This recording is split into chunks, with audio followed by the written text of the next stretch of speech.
Good days mga lods, for today's video ay tuturuan ko nga kayo kung paano nga ba mag-withdraw ng inyong i-access dito sa Axie Origin nga mga lods, no? Ito, yan. So hindi yan pala yung pinaka total natin, no? Ang nakuha lang natin nung Mystic Era is 0.200. Dito yan makikita guys. Click nyo lang dito sa may gilid sa taas, tapos itong parang message, click mo lang yan. Tapos nakalagay dito ito Mystic Era yan. So claim nyo muna dito mga lods, no? 0.240 EXS lang yan mga lods, no? MXS yung tawag dyan. So pag kinonvert mo naman, pag naka 1,000 ka nito is meron ka 1 XS. So paano nga ba yan mga lods, no? So punta ka lang sa yung Ronin wallet.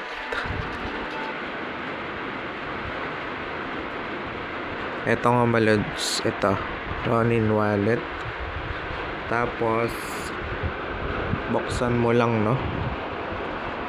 And then pag nabuksan mo na nga dito mga lods, punta ka lang dito sa my browser.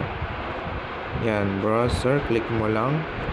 Tapos dito sa my D-app, yan, hanapin mo yung app.axie. Ito.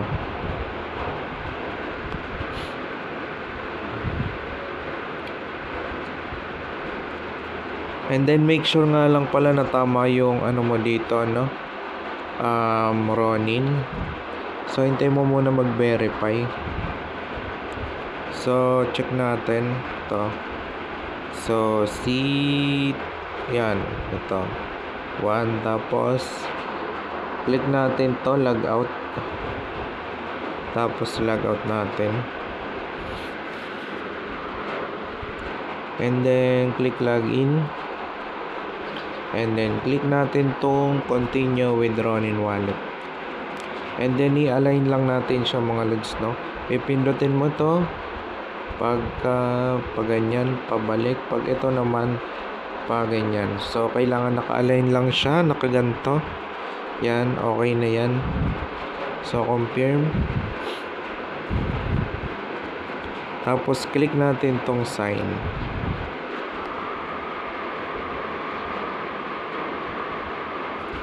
So ayan, pag nandito ka ng mga lods, dito click mo lang tong ito,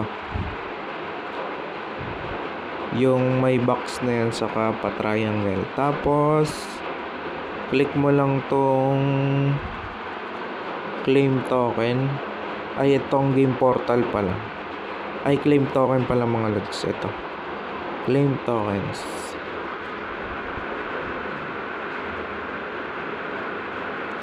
So ayan, dito kailangan nakalagay dito claim. Yan. So tignan muna natin yung ating balance sa ating home kung magkano nga ba, no? So ayan, meron tayong excess dito na 6.75. Titignan natin kung magkano yung madadagdag. So balik lang tayo dito, click lang natin browser. Tapos click mo lang to, claim. Tapos ayan, ito yung makukuha natin, no? 0.36 XS. So click confirm.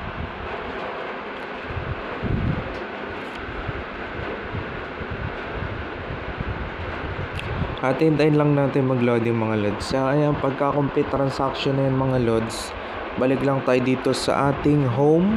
So ayan, nag-ano na rin siya, notify. Change wallet daw. May nagbago daw. So ayan, oh, mga lods, naging 7.11 na siya. So ganun nga lang po mag-claim ng inyong i-access papunta sa inyong Ronin wallet. At sana nakatulong tong video. Please like, subscribe, and hit the notification bell para updatein niya kayo sa mga video pa nating ilalabas tungkol dito sa mga tutorial. Yun lamang po, and God bless.